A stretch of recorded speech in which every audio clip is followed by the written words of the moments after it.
Bab 2. Persaksian kasat mata. Siapakah aku sesungguhnya? Untuk apa aku di dunia? Sampai kapan aku hidup tanpa tahu akan kemana? Dari mana aku sesungguhnya?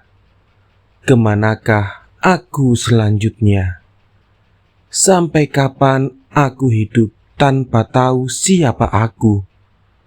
Sampai kapankah aku pergi? Sampai kapankah akan kembali? Sangat sedikit manusia yang meletakkan perencanaan kematian di puncak prioritas hidupnya.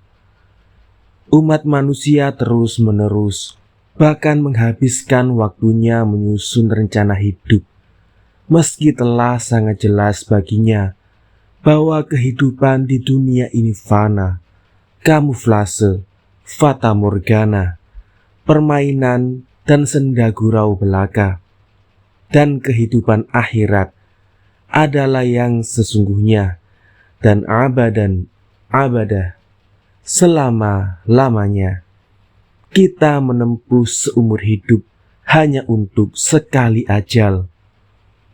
Padahal satu-satunya yang pasti dalam hidup adalah mati. Suka atau tidak suka, setuju atau tidak setuju, percaya atau tidak percaya, setiap diri akan mati. Quran Surat Ali Imran. Hidup adalah tentang meletakkan prioritas, dan dari sanalah tujuan ditentukan. Bagi yang meletakkan akhirat sebagai prioritas, ia akan melakukan segala cara untuk mencapai kehidupan akhirat yang sebaik-baiknya. Sesiapa yang membereskan urusan dunia terlebih dahulu, sesungguhnya urusan dunianya itu belum tentu beres, dan urusan akhiratnya sudah pasti berantakan. Sebaliknya, sesiapa membereskan urusan akhirat terlebih dahulu, sesungguhnya urusan akhiratnya itu akan beres, dan dunia mengikutinya. Dan kehidupan akhirat adalah lebih baik dan kekal. Quran Surat Al-A'la. Pun demikian, Sang Aku yang meletakkan Sang Maha Aku sebagai prioritas, ia mencurahkan seluruh hidupnya untuk berjumpa dengan Allah. Pernahkah manusia berjumpa dengan Allah? Membaca Quran Surat Al-A'raf. Bukankah aku ini Tuhanmu? Mereka menjawab, benar, Engkaulah Tuhan kami, sesungguhnya kami bersaksi. Maka tidak diragukan lagi bahwa manusia telah lebih dulu berjumpa dengan Allah, dan Allah telah mengambil kesaksian kita sebelum ditetapkan bagi kita 4 hal utama: hidup, mati, jodoh, rezeki, dan kemudian dilahirkan ke dunia.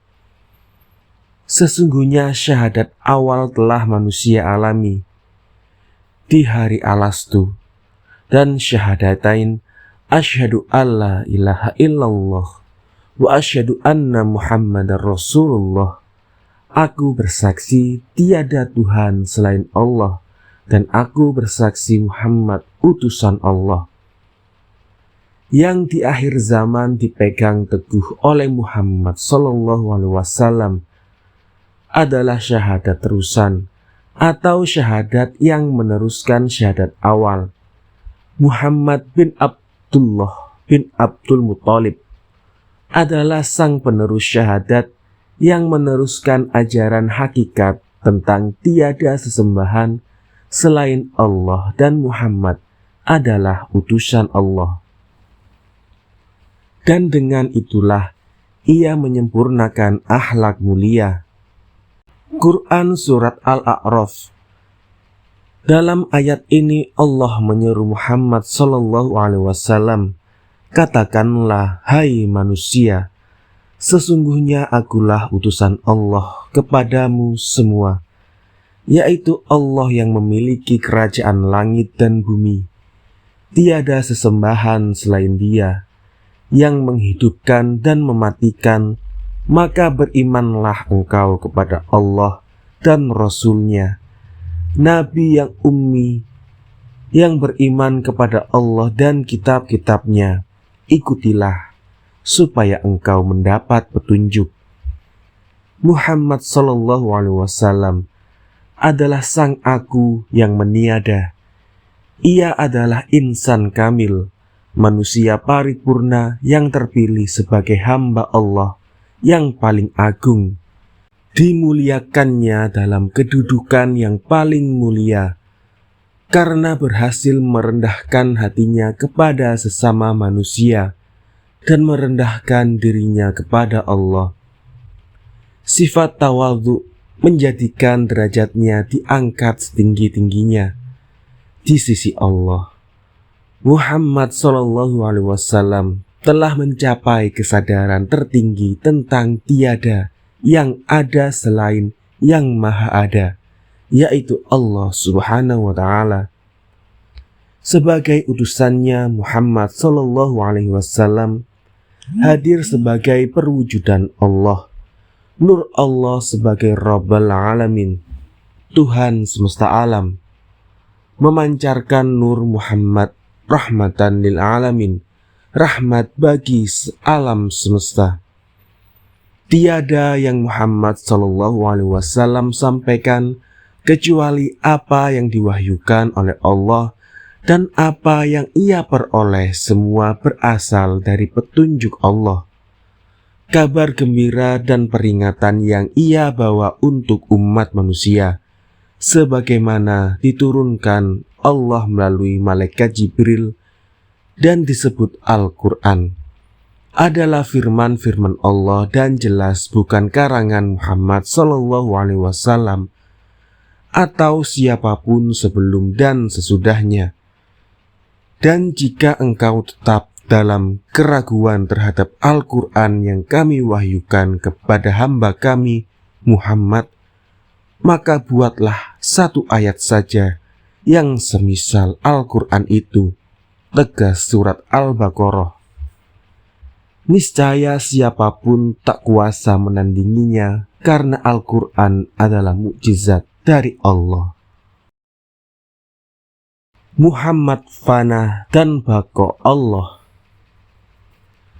Kefanaan Muhammad yang meniada dan tinggal kebakoan Allah saja yang ada, tersiar dari sebuah hadis qudsi. Ana Ahmad bila mim, aku Ahmad tanpa mim, atau dapat dibaca sebagai Ahad. Ahmad dalam hadis qudsi ini bukan dalam konteks Muhammad mengaku sebagai Tuhan, Sang Ahad yang Maha Satu, tetapi dalam konteks kesadaran tertinggi bahwa Ahmad adalah utusan Ahad, seperti diurai oleh penyair sufi dari Iran, Fariduddin Attar, dalam kitab Musyibat Nama. Ahad adalah hakikat dari Ahmad, sedang Ahmad adalah hakikat dari Muhammad, dan tiada lain tiada bukan adalah hakikat kejadian, a'yan sabitah. Dalam Fihi Ma Fihi, Maulana Jalaluddin Rumi menyebut kenyataan ini sebagai Ahmad adalah selubung Ahad.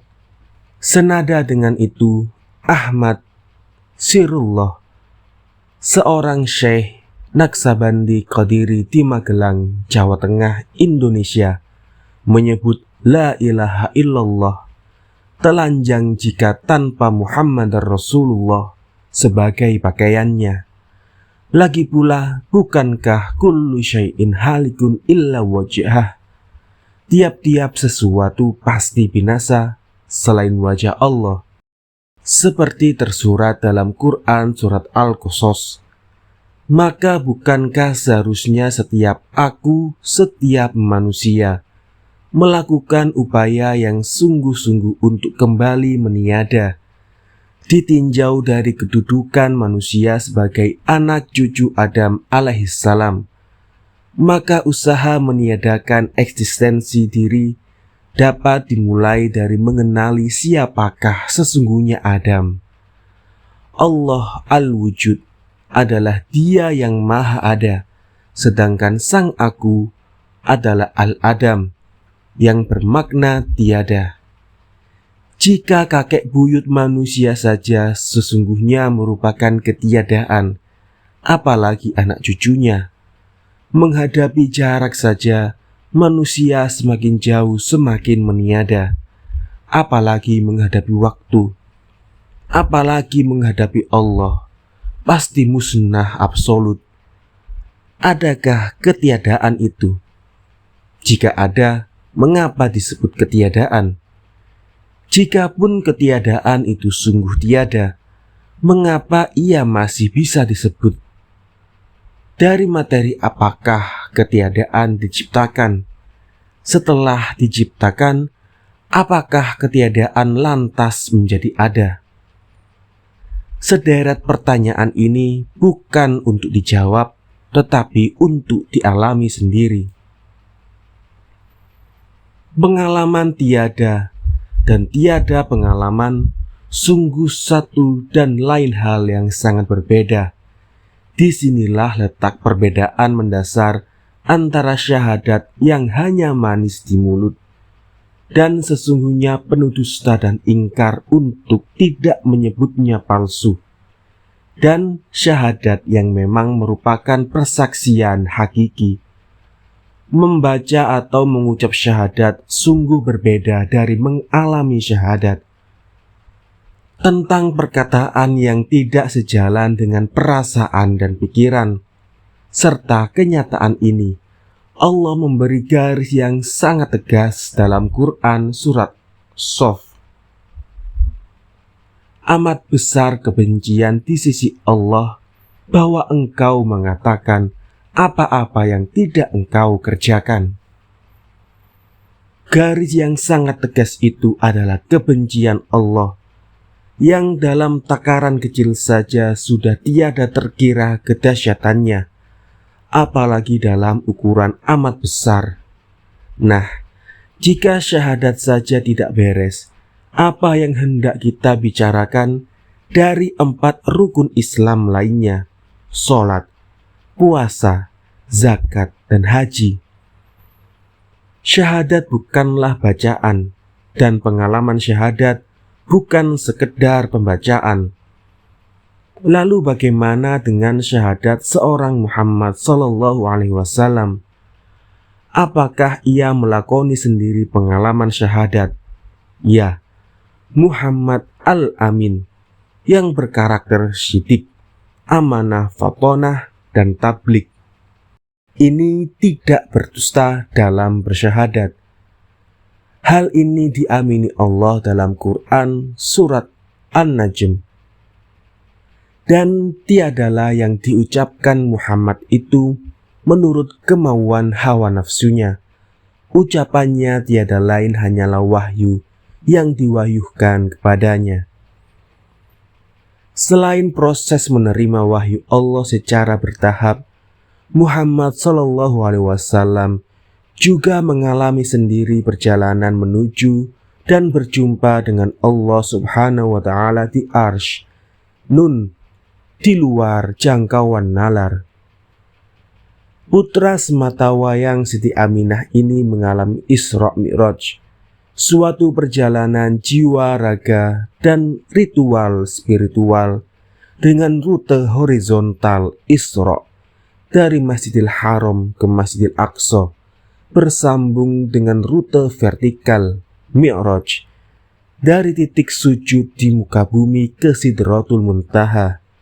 Namun Muhammad SAW mengalami peristiwa 27 Rajab pada tahun ke-10 kenabiannya itu bukan dalam kedudukan sebagai Nabiullah, bukan pula sebagai Rasulullah, melainkan sebagai Abdullah, hamba Allah. Kedudukan ini hanya Allah anugerahkan kepada makhluk yang benar-benar menghamba kepadanya dengan keberserahan yang sepenuh-penuhnya, sebagaimana seharusnya seorang muslim sejati. Maha suci Allah yang telah memperjalankan hambanya pada suatu malam dari Masjidil Haram ke Masjidil Aqsa, yang telah kami berkahi sekelilingnya agar kami perlihatkan kepadanya sebagian dari tanda-tanda kebesaran kami. Sesungguhnya Dia Maha mendengar lagi Maha mengetahui. Quran Surat Al-Isra.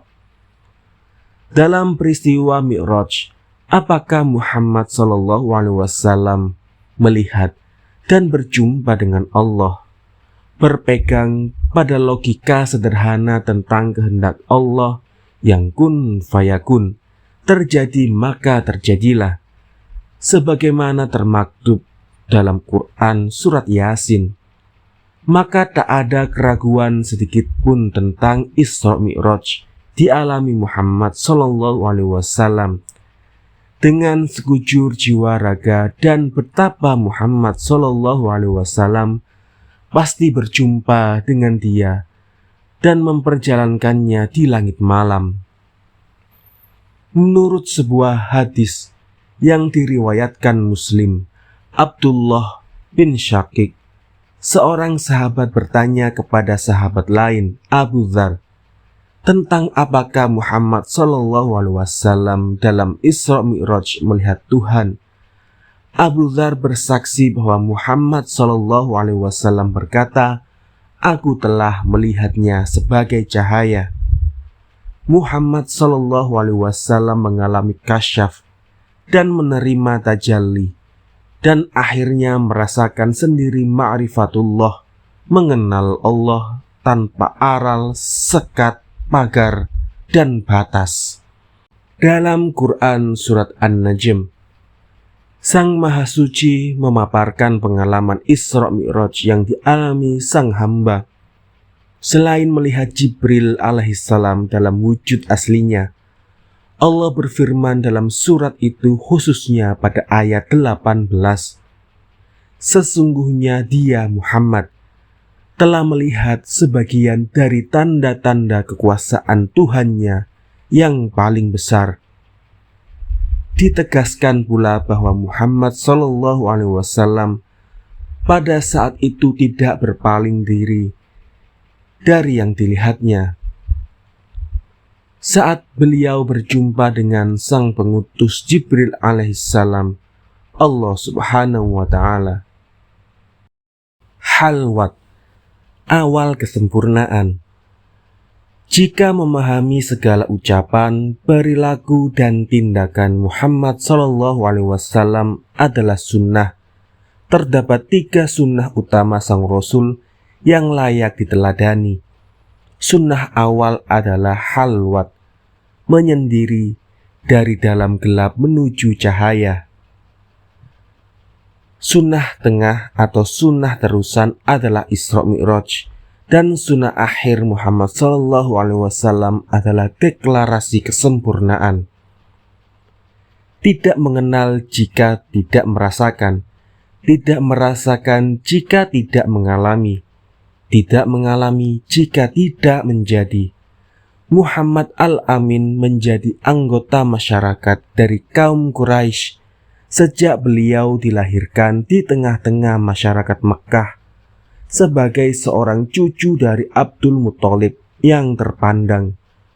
Beliau mengalami sendiri masa-masa kegelapan jahiliyah, merasakan kerasnya kehidupan di sana, yang bisa terlihat dari kerasnya seorang Umar bin Khattab pada mulanya, dan oleh karenanya Muhammad SAW mengenal siapa dirinya di antara orang-orang Arab itu.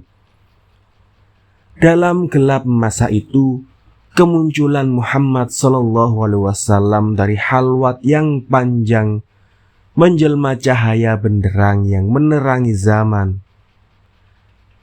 Ini adalah kitab yang kami turunkan kepadamu supaya engkau mengeluarkan manusia dari gelap gulita kepada cahaya terang benderang dengan izin Tuhan mereka, menuju jalan Tuhan yang maha perkasa lagi maha terpuji.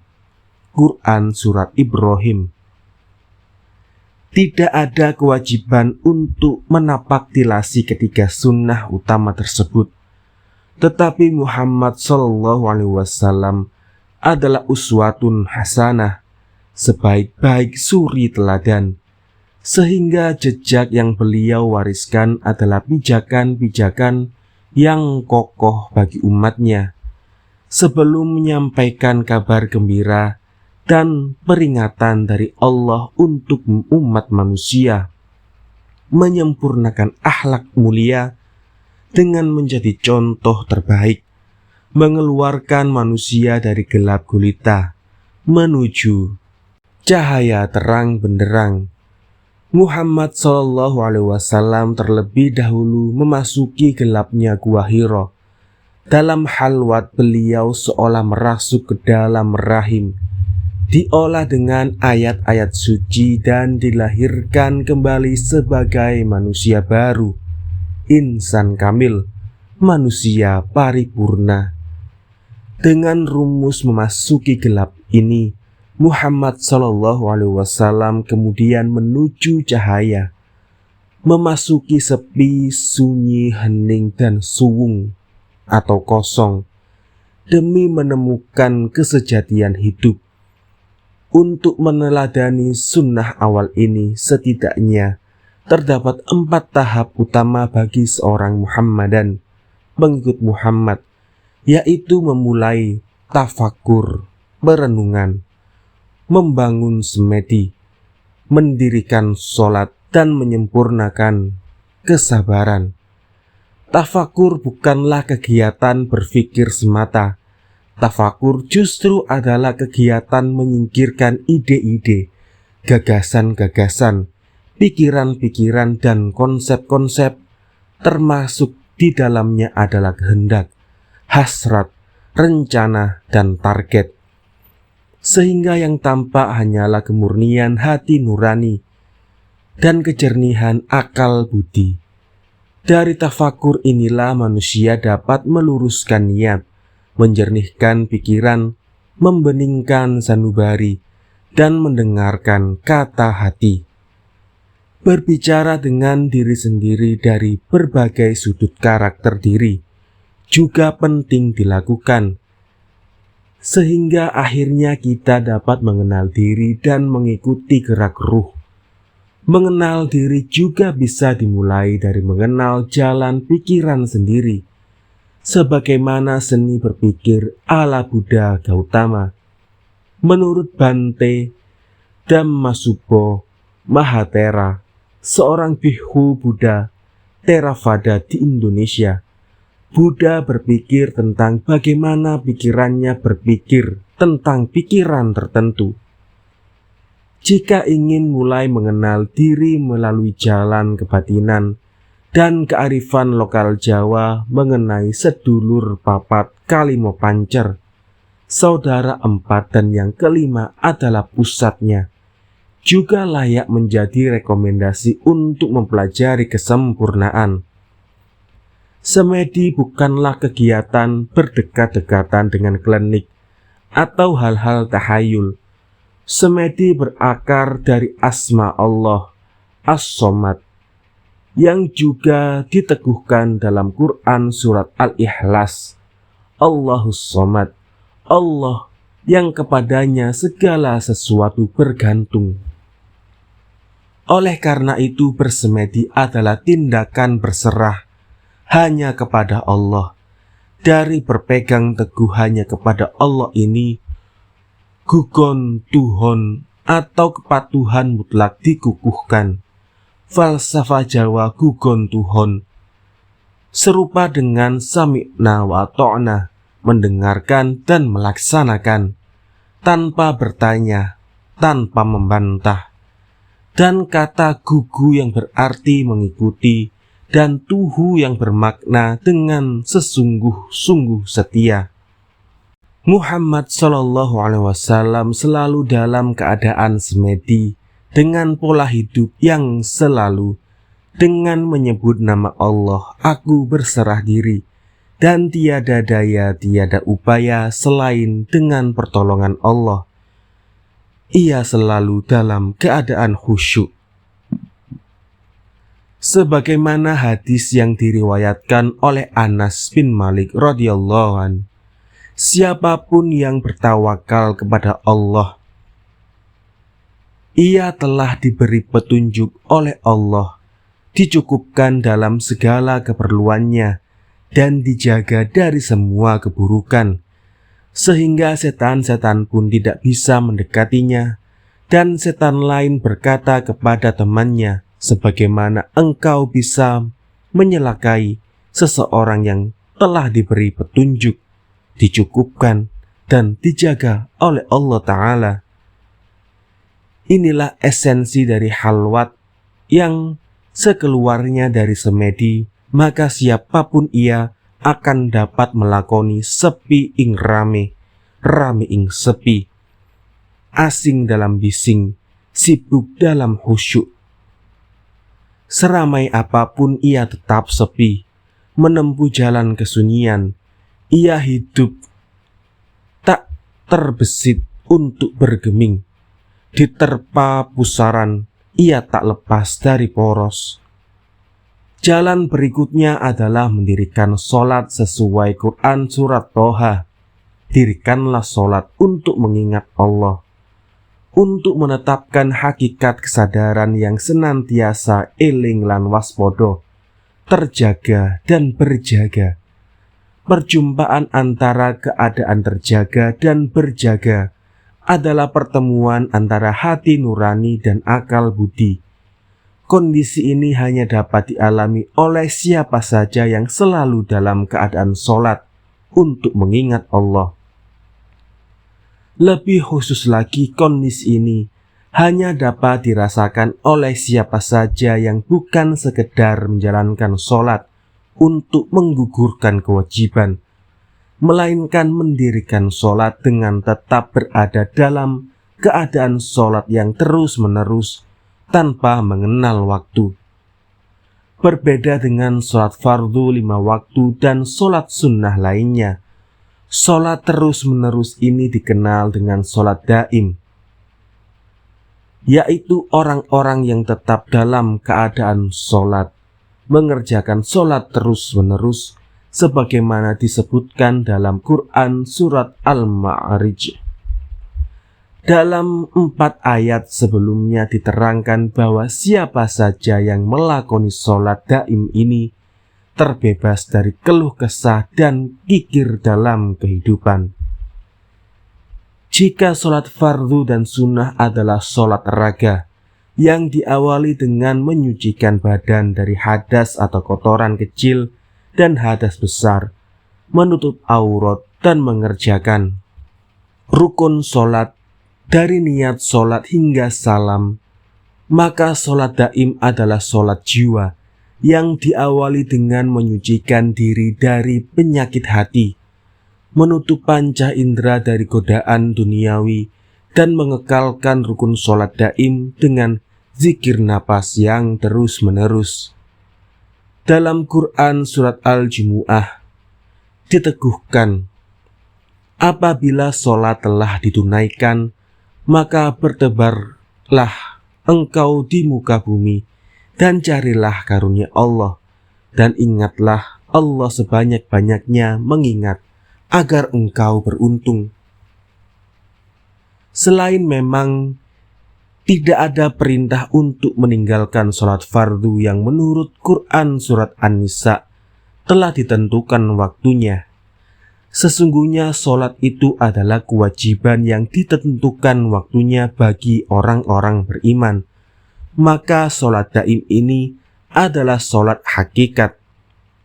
Ketika sholat fardu dan sunnah adalah sholat syariat dan thariqat. Sholat 5 waktu adalah sholat syariat, yang sesiapa melaksanakannya maka ia telah menunaikan kewajiban dari Allah sehingga mendapatkan kebaikan dan terhindar dari keburukan. sebagaimana Quran surat Al-Ankabut. Sesungguhnya sholat mencegah perbuatan keji dan mungkar. Sholat sunnah adalah sholat thariqat, yang siapa saja melaksanakannya maka ia beroleh cinta dari Allah. Dalam hadis qudsi yang diriwayatkan Bukhari, Rasulullah SAW bersabda bahwa Allah Ta'ala berfirman, menurut Allah, dan tidaklah hambaku mendekatkan diri kepadaku dengan sesuatu yang lebih aku cintai daripada ia mengerjakan apa yang telah aku wajibkan kepadanya.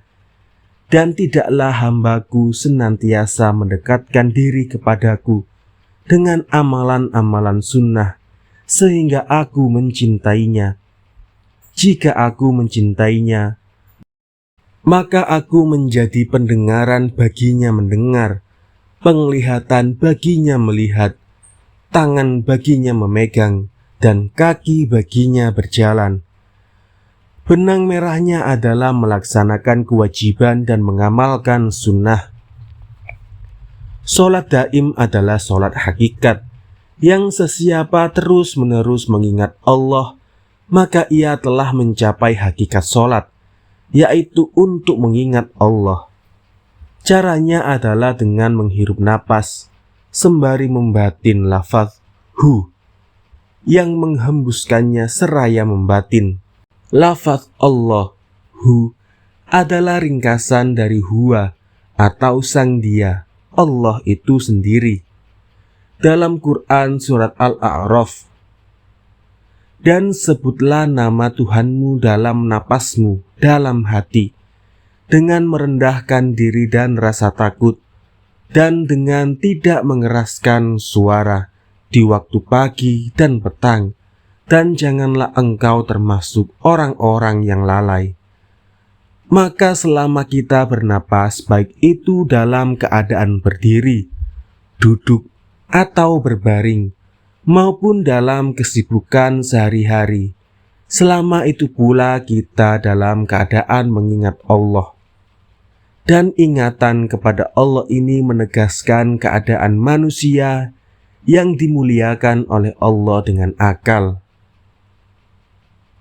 Orang-orang yang berakal yaitu orang-orang yang mengingat Allah dalam keadaan berdiri, duduk, atau berbaring. Siapa saja yang mengingat Allah disebut sebagai orang yang berakal. Menurut Quran surat Az-Zumar, sesungguhnya hanya orang berakal yang dapat menerima pelajaran. Dalam sebuah hadis yang diriwayatkan An-Nasa'i, Rasulullah SAW pun bersabda, agama adalah akal. Tidak ada agama bagi mereka yang tidak berakal. Keterkaitan hadis di atas dengan hadis qudsi adalah awal dari beragama adalah mengenal Allah. Pun menjadi semakin benderang, maka dengan sholat daim, fase berikutnya adalah sholat wusta, yang merupakan sholat ma'rifat. Berdetak jantung menuju ma'rifat. Sholat wusta ditegakkan ketika seluruh fase sholat telah sempurna. Peliharalah semua sholatmu dan sholat wusta. Berdirilah untuk Allah dalam keadaan sholatmu yang khusyuk. Tutur Allah dalam Quran surat Al-Baqarah. Wusta adalah pertengahan, pusat, atau poros. Sebagian ulama menafsirkan sholat wusta sebagai sholat asar. Tetapi suratan ayat menyebutkan semua sholatmu, yang di dalamnya tentu termasuk sholat asar. Sedangkan sholat wusta disebutkan di luar itu. Sebagaimana sholat daim, sholat wusta melingkupi wilayah batiniyah manusia, sehingga tak lagi memerlukan penyucian lahiriah. Sholat wusta adalah sholat ruh, bersuci bukan dengan air, wudu. Rukunnya bukan dengan gerak sholat, kiblatnya bukan lagi Ka'bah di Mekah. Ditinjau dari organ yang menjadi pusat dari seluruh aktivitas hidup manusia, maka sholat wusta adalah sholat jantung. Fungsi jantung laksana raja bagi seluruh anggota tubuh manusia. Jantung adalah tonggak kehidupan, pemompa darah ke sekujur badan. Bahkan mata saja disebut sebagai cermin jantung, yang apapun terjadi padanya akan tampak pada mata. Demikian pula apa yang dilihat oleh mata, seketika informasinya dikirimkan ke jantung. Bila makrifat dimaknai sebagai keadaan melihat, setelah kasyaf atau terbuka hijab dan tajalli atau menerima cahaya, maka hal ini pun berkaitan erat dengan mata. Lalu bagaimana mendirikan sholat wusta? Merujuk pada hadis qudsi, Allah menciptakan manusia dalam 7 lapis, sebelum akhirnya didapati bahwa sejatinya ada Sang Maha Agu di dalamnya.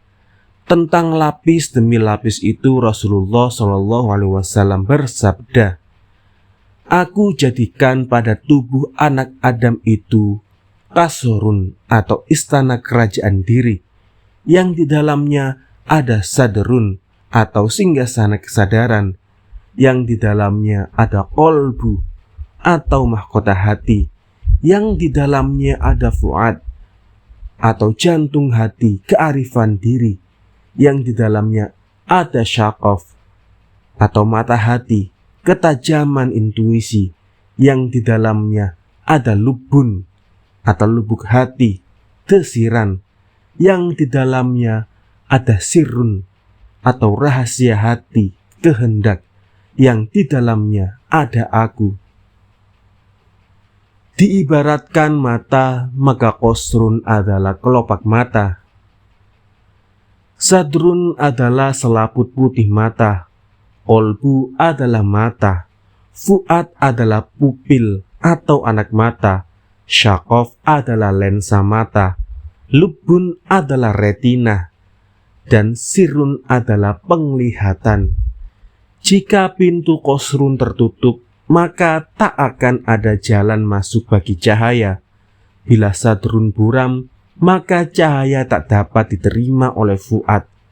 Setelah diterima oleh fuad, cahaya memusat pada syaqaf sebelum bayangannya dibawa ke lubun. Sirrun sebagai fase terakhir tergantung sejak dari proses awal. Ketika penglihatan berlangsung, yang terjadi pada mata sesungguhnya memulangkan cahaya ke asalnya. Ketika sudah sampai pada sholat wusta, yang dilihat sesungguhnya cahaya maha cahaya, sebagaimana ketika Muhammad SAW ditanya apakah ia melihat Tuhan ketika Isra Mi'raj, maka beliau pun menjawab, "Aku telah melihatnya sebagai cahaya." Jika demikian adanya, maka berlakulah keadaan. Maka kemanapun engkau berpaling, disitulah wajah Allah. Quran Surat Al-Baqarah. Jalan menuju keadaan makrifat ini adalah dengan sholat wusta. Bila dengan jantung batin atau hati, maka merujuk pada jantung Al-Quran, yaitu wal yatalattaf, atau berlemah lembutlah seperti termaktub dalam Quran Surat Al-Kahfi. Bila dengan jantung zahir atau organ jantung, maka menghidupkan zikir tahlil la ilaha illallah dengan penekanan kata illallah pada letak jantung. Bila dengan mata, maka dengan pandangan yang teduh dan meneduhkan, yaitu pandangan yang baik pada makhluk dan kholik. Sebagaimana sabda Nabi Muhammad SAW yang diriwayatkan Muslim, "Sesungguhnya ada 2 hal pada dirimu yang Allah cintai, yaitu lemah lembut dan tidak mudah marah. Kembali pada soal cahaya, mari kita membaca Quran surat An-Nur yang berbunyi, cahaya di atas cahaya berlapis-lapis. Allah membimbing kepada cahayanya siapa yang Dia kehendaki, dan Allah membuat perumpamaan-perumpamaan bagi manusia. Dalam ayat ini tersurat bahwa sesungguhnya yang nyata adalah cahaya, tetapi yang Allah tampakkan bagi penglihatan manusia dan sanggup diterima mata adalah perumpamaan atau fatamorgana. Jika dan hanya jika terhubung dengan hati, maka mata manusia mengalami kasyaf dan menerima tajalli, sehingga yang semula tidak ditampakkan baginya menjadi ditampakkan. Terkait perihal hati, tak ada yang benar-benar tahu di mana hati berada. Namun Muhammad SAW pernah berkata, ketahuilah bahwa di dalam tubuh terdapat segumpal daging, yang apabila daging itu baik, maka baik seluruhnya, tetapi apabila rusak, maka rusak seluruhnya. Segumpal daging itu adalah hati. Bila sholat daim diawali dengan menyucikan diri dari penyakit hati, maka sholat wusta sesungguhnya adalah penjagaan terhadap hati supaya tidak lagi dihinggapi oleh penyakit.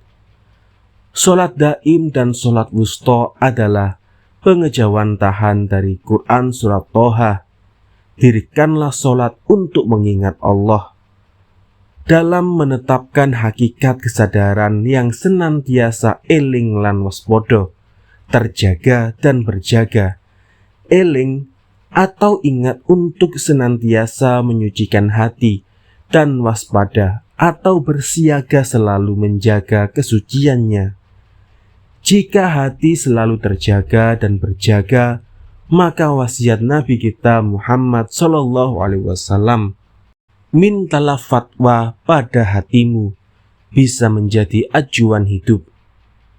Bila telah memurnikan hati nurani dan menjernihkan akal budi, berpegang hanya kepada Allah dan menjaga diri agar selalu dalam keadaan terjaga dan berjaga dengan sholat daim dan wusta, maka Allah akan mengabulkan permohonan kita untuk memperoleh pertolongan melalui jalan kesabaran, sebagaimana yang diterangkan dalam Quran surat Al-Baqarah.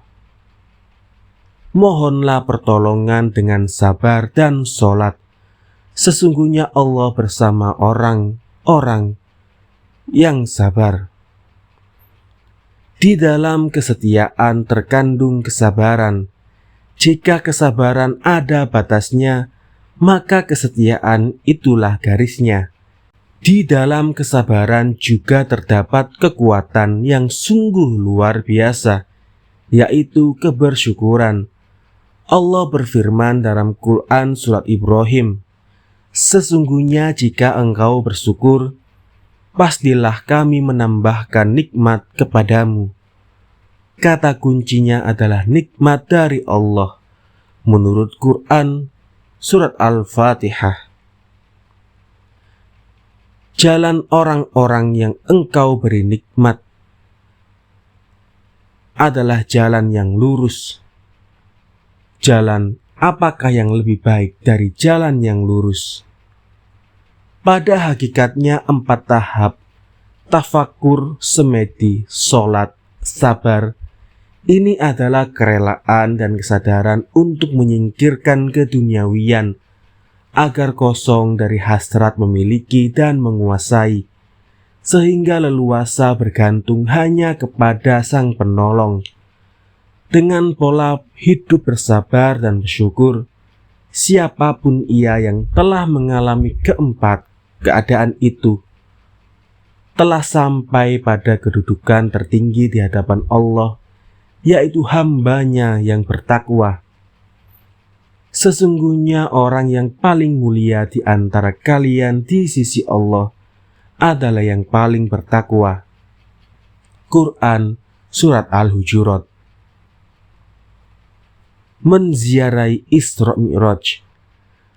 Tentang bagaimana menziarahi Isra Mi'raj, terlebih lagi tentang bagaimana menapaktilasi jejak perjalanan Isra dari Masjidil Haram ke Masjidil Aqsa dan Mi'raj dari titik sujud di muka bumi ke Sidratul Muntaha, dan terutama tentang bagaimana Muhammad SAW mengalami ma'rifatullah.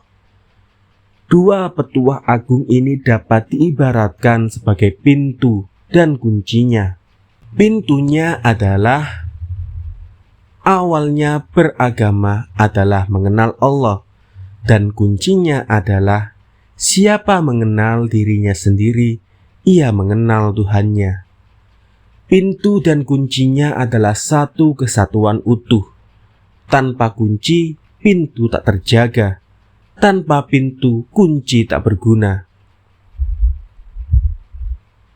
Raden Ronggowarsito, pujangga Keraton Surakarta Hadiningrat semasa Raja Pakubuwono X di Solo, Jawa Tengah, Indonesia, dalam wirid Hidayat Jati, dalam ikhtiar mengenal diri untuk mengenal ilahi, meyakini bahwa Masjidil Haram, Masjidil Aqsa, dan Sidratul Muntaha pada hakikatnya bersemayam dalam diri manusia. Menurut hadis yang diriwayatkan oleh Al-Baihaqi, Rasulullah SAW mengatakan bahwa Sidratul Muntaha adalah pohon yang daunnya seperti telinga gajah dan buahnya seperti bejana batu. Dalam kisah lain yang populer di kalangan sufi, Sidratul Muntaha digambarkan sebagai pohon bidara atau pohon kehidupan yang tumbuh dari langit ke-6 hingga ke-7 persis di bawah arsy-Nya. Kisah Isra Mi'raj dipaparkan dalam Quran Surat An-Najm dengan sangat indah tentang Sidratul Muntaha ayat 14 yang diyakini sebagai batas segala hal, yang tiada makhluk yang diizinkan naik lebih tinggi lagi selain Muhammad SAW, yang diperjalankan oleh Allah, dan tentang betapa dia berjumpa dengan Jibril dalam wujud aslinya yang hanya berjarak 2 busur atau lebih dekat lagi. Ketika Sidratul Muntaha diliputi sesuatu yang meliputinya, tersurat dalam ayat 16. Ronggowarsito dalam wirid Hidayat Jati pada bab pambukaning toto malige ing dalem Betal Makmur, pembukaan tahta dalam Baitul Makmur, tampak sekali meyakini Sidratul Muntaha di kepala, yang di dalamnya bersemayam perangkat akal budi seisinya. Bukankah akal budi adalah pohon kehidupan? Ronggowarsito menulis, sesungguhnya aku bertahta dalam Baitul Makmur, itu rumah tempat pestaku, berdiri di dalam kepala Adam. Paling pertama dalam kepala itu dimak, yaitu otak. Yang ada di antara otak itu manik. Di dalam manik itu budi. Di dalam budi itu nafsu. Di dalam nafsu itu suksma. Di dalam suksma itu rasa. Di dalam rasa itu aku. Tidak ada Tuhan selain hanya aku, zat yang meliputi keberadaan yang sesungguhnya. Lalu dalam bab-bab pembuka berikutnya, Masjid Al-Haram disebutnya sebagai Betal Makmur, Bait Al-Muharram di dada, yang di dalamnya bersemayam perangkat hati dan seisinya. Terakhir Masjid Al-Aqsa disebutnya sebagai Betal Muqaddas, Bait Al-Muqaddas, di tempat kesucian, yang di dalamnya bersemayam perangkat alat kelamin dan seisinya. Dengan demikian perjalanan Isra Mi'raj menurut renungan Ronggo Warsito dapat dipahami sebagai perjalanan ke dalam diri, persis dengan ajaran leluhur Kanjeng Sunan Kalijogo. Golekno susuhing angin, temukanlah di mana angin bersarang, yang ternyata berada di dalam napas manusia sendiri.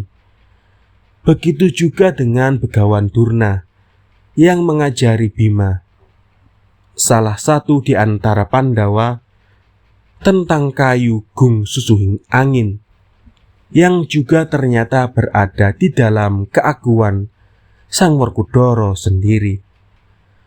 Sesungguhnya perjalanan terjauh adalah menuju ke dalam diri sendiri.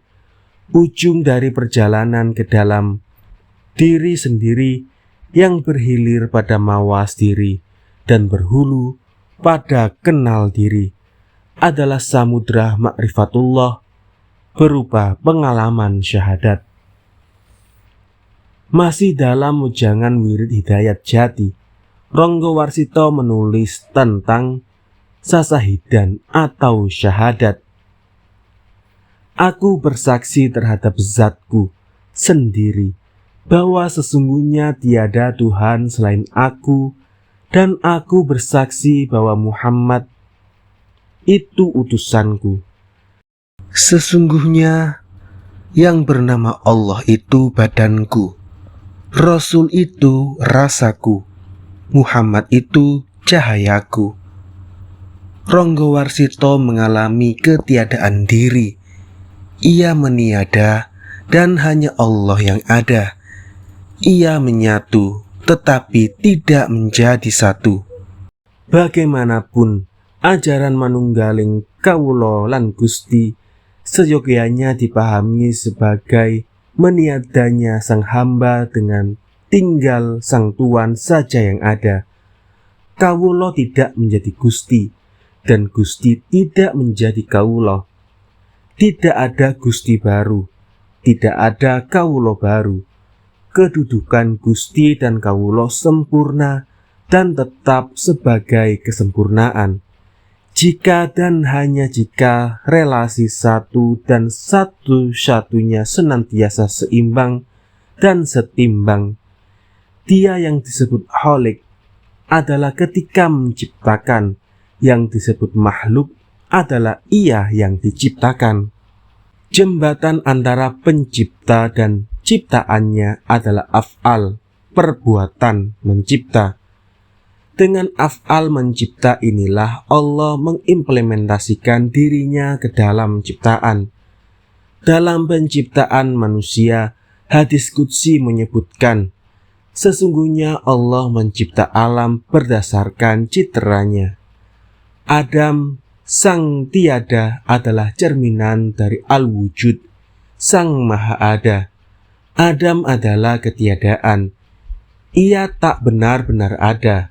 Perwujudan dari Adam adalah bayangan, imaji, citra atau cerminan dari tindakan mewujud sang maha wujud. Adam adalah bayangan dari wayang yang dimainkan sang dalang. Ia menjadi seolah ada karena sorot cahaya dari balik layar. Katakanlah sesungguhnya Allah pencipta segala sesuatu. Jelas Quran surat Ar-Ra'. Maka semakin tegaslah bahwa manusia dan gerak-geriknya adalah ciptaan Allah, dan atas kehendaknya bahkan Quran surat As-Saffat mengukuhkan, dan sesungguhnya Tuhanlah yang menjadikanmu dan apa yang engkau perbuat. Lebih terang benderang lagi dalam Quran surat Al-Mulk yang menerangkan bahwa tak ada yang luput dari Allah. Dan rahasiakanlah perkataanmu atau larikanlah, sesungguhnya Dia maha mengetahui segala isi hati. Mengapa tak ada yang bisa mengelak dari Tuhan? Sebab dalam Quran surat Qaf dipaparkan, Dan sesungguhnya kami telah menciptakan manusia dan mengetahui apa yang dibisikkan oleh hatinya, dan kami lebih dekat kepadanya daripada urat lehernya. Apakah kita menyangka kita lebih dekat dari diri kita sendiri? Tidak. Allah lebih dekat kepada kita daripada diri kita sendiri. Jika ia mendekat kepadaku sejengkal, maka aku mendekat kepadanya sehasta. Jika ia mendekat kepadaku sehasta, maka aku mendekat kepadanya sedepah. Jika ia mendekatiku dengan berjalan, maka aku mendekatinya dengan berlari-lari kecil. Demikian sabda Rasulullah tentang kedekatan dan pendekatan Allah terhadap makhluknya yang tersurat dalam hadis qudsi hasil periwayatan Bukhari. Sesungguhnya mendekati Allah sangatlah mudah. Justru yang lebih susah, paling susah, dan pasti selalu gagal adalah menjauh dari Allah. Sejauh apapun dari Allah, ia, siapapun ia, sesungguhnya tidak kemana-mana. Ia berada di dalam lingkaran kemahaagungan Allah. Tidak ada yang di luarnya, pun tak ada yang luput dari jangkauannya. Tidak ada zona bebas Allah. Jangankan Tuhan atau malaikat Israel, semut pun bisa menemukan kita, kendati kita bersembunyi di liang bumi terdalam sekalipun. Sesungguhnya dalam manunggaling kawula lan Gusti, yang terjadi atas diri kawula terhadap Gusti, bukanlah menyatu, melainkan tidak memisah. Karena siapakah yang bisa memisahkan diri dari Allah? Sesungguhnya Dia meliputi segala sesuatu.